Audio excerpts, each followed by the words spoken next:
Dalam beberapa ayat Quran, Allah menggambarkan bagaimana posisi anak bila berhadapan dengan orang tua itu. Satu, anak itu di hadapan orang tua, dia adalah sebagai permainan. Ya. Kata Allah, "Zuina lin-nasi hubbus syahawati minan nisa'i wal banin." Dijadikan indah dalam pandangan kepada perempuan-perempuan dan anak-anak. Dan Allah juga katakan, "Al-malu wal banun zinatul hayatid dunya." Sesungguhnya harta dan anak-anak itu adalah perhiasan dunia. Jadi dia perhiasan gitu. Anak itu adalah perhiasan. Yang namanya perhiasan, ya, tentu orang ingin untuk mendapatkannya. Setelah mendapatkannya, tentu ingin merawatnya gitu. Ya. Merawatnya, bahkan kalau perhiasan itu dalam bentuk hal-hal yang mahal, bisa menjadikan satu kebanggaan dan menaikkan status bagi orang yang punya perhiasan. Ya.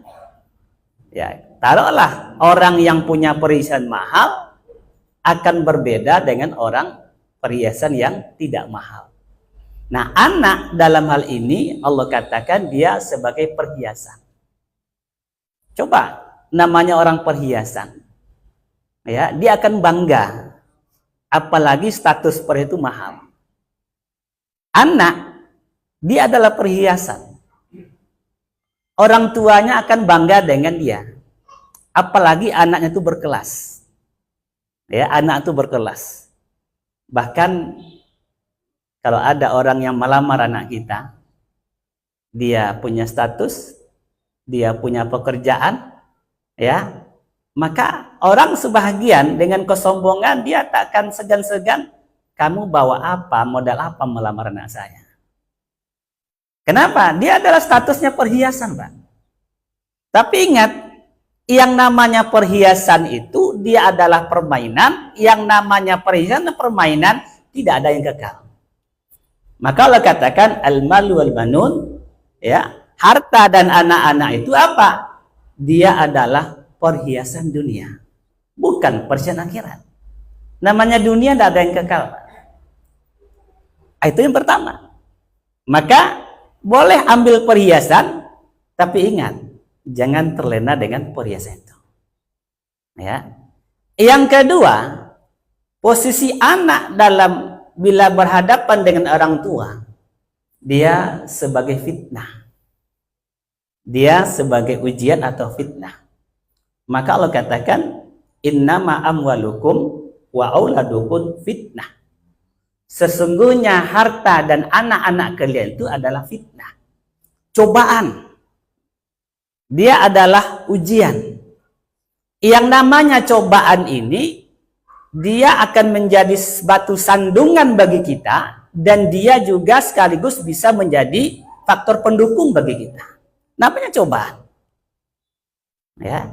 Nah, dalam hal ini, ketika anak statusnya sebagai fitnah, apakah anak ini akan menjadi sandungan bagi kita sehingga menjauhkan kita daripada Allah?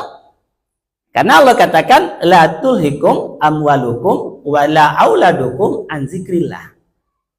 Jangan, kata Allah, janganlah jadikan harta dan anak-anak kalian itu menjadikan kalian lalai daripada mengingat Allah.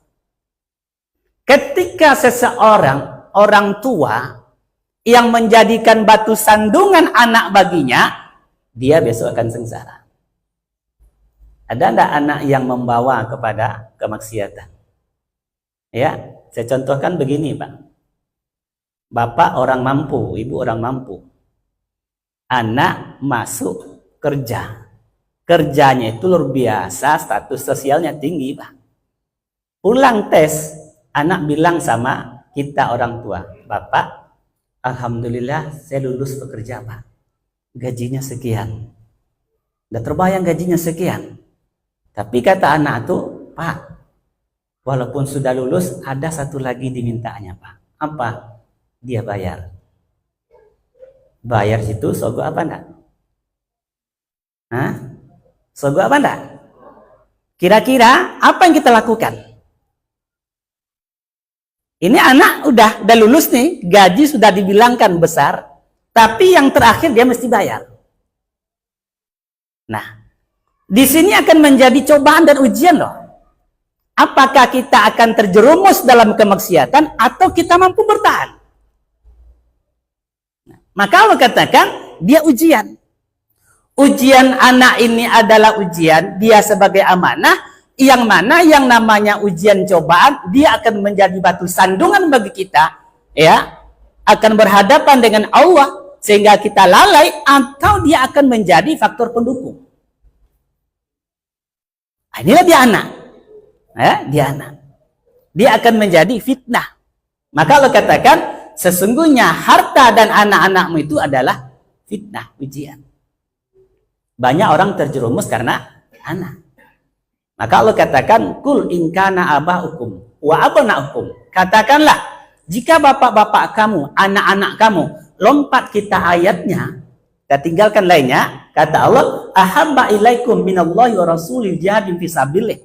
Kalian lebih mencintai harta dan anak-anak kalian itu daripada Allah dan Rasulnya dan jihad fisabilillah, fatarabasu. Maka tunggulah. Apa yang ditunggu? Kemurkaan Allah. Ya, kemurkaan Allah. Ini dia yang kedua, posisi anak apabila berhadapan dengan orang tua. Yang ketiga, ini lebih bahaya lagi, Pak. Anak adalah sebagai musuh. Ya, anak adalah sebagai musuh.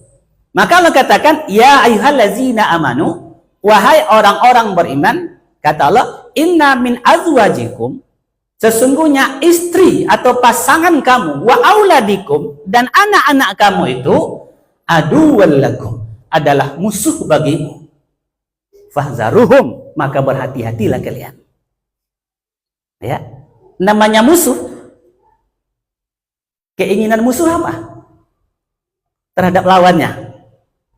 Ada enggak keinginan musuh terhadap lawannya? Lawannya ini bisa senang, nyaman? Ada? Enggak ada, Pak. Enggak ada yang namanya musuh pingin lawannya itu akan menjadi bahagia dan senang. Enggak ada. Kalau bahasa baratnya, Pak, anak batu lado. Tahu batu lado? Giling cabai tahu enggak? Hah? Ini ibu-ibu lebih paham. Ibu-ibu kota tahu enggak dengan batu lado? Tahu kan? Iko katakanlah telapak tangan ko induk batu lado. Ya. Induk batu lado. Iko anaknya, mikrofon anaknya. Ada enggak ibu pernah atau siapa yang pernah giling cabai itu induknya di atas? Ada enggak? Yang ada apa? Anak di atas. Ya. Dan tipis induknya ini masih ditindih juga. Ada enggak anak seperti ini? Itulah realitanya, Pak. Ya, orang tua yang pas-pasan hidupnya, ekonominya pas-pasan, insya Allah dengan kegigihannya, dengan keuletannya, menahan penderitaan dan segala macamnya, dia mampu untuk mendidik, menyekolahkan anaknya 11 orang. Bahkan sampai bergelar S1, S2, S3. Tapi ada yang kita temukan, satu ayah yang tinggal atau satu bunda yang tinggal atau kedua-duanya yang tinggal yang sudah tua, ini 11 orang ini Bapak Ibu tidak sanggup untuk untuk membawanya. Ada enggak? Kata yang besar ke nomor 2, kata yang nomor 2 ke nomor 3, kata nomor 3 ke nomor 4, begitu selanjutnya. Ya, ini dia anak batu lado yang hari ini kita lihat viral dalam media, ya, viral di media, bahwa ada anak yang meninggalkan orang tuanya begitu saja. Bayangkan. Nah, memang Allah telah katakan gitu. Sesungguhnya pasanganmu itu dan anakmu itu adalah musuh bagimu. Maka hati-hati. Maka hati-hati. Ya, itu loh Pak Ibu. Musuhnya bukan hanya di dunia loh Pak. Musuhnya dunia akhirat. Bagaimana musuh di dunia? Itu dia. dia rongrong sebagaimana gilingan cabai tadi, batu giling cabai itu sudah tipis induknya dan menjerit induknya masih ditindih juga baru. Itu di dunia. Besok di akhirat dia akan tuntut kita. Ya, dia akan menjadi penghalang kita masuk surga. Coba bayangkan. Sudahlah kita di dunia ditindihnya, di akhirat kita akan menjadi penghalang kita masuk surga. Jadi musuh di dunia akhirat. Ini Pak, status anak di hadapan orang tua. Yang keempat, apa status anak itu? Dia menjadi qurrata a'yun, menjadi penyejuk, penenang. Rabbana hablana min azwajina wa dzurriyyatina qurrata a'yun waj'alna lil muttaqina imama. Nah, Ibnu Abbas mengatakan arti qurrata a'yun itu adalah anak yang soleh. Anak yang soleh dan solehah akan mendatangkan kesejukan dalam pandangan, memberikan kebahagiaan dunia akhirat. Bahkan ada seorang anak besok yang sudah jelas orang tuanya masuk neraka, anaknya akan cari ke dalam neraka, diajak ke dalam surga. Nah, semoga anak kita menjadi anak yang keempat ini. Ini Pak. Nah, inilah potensi atau status anak di hadapan orang tua. Tapi ingat, Nabi menyampaikan kullu mauludin yuladu ala fitrah. Setiap manusia yang terlahir itu adalah kondisinya dalam fitrah, dalam baik, dalam kesolehan. Siapa yang membawa anak itu ke ranah Nasrani, Majusi, Yahudi adalah orang tuanya. Maka Allah katakan ku ampusakum wa ahlikum naro. Jaga diri kalian dan keluarga kalian dari api neraka. Makanya ya, Luqman mengatakan ya bunayya la tusyrik billah inna syirka la zulmun azim. Dari kecil ya, biar potensi anak itu menjadi potensi anak yang soleh, menjadi qurrata ayun, maka orang tuanya itu mesti dari awal itu sudah mengarahkan kepada kesolehan. Maka Nabi Ibrahim berdoa, Rabbi habli minas salihin. Nabi Ibrahim tak minta anaknya menjadi raja, Pak. Tak minta anaknya dikaya.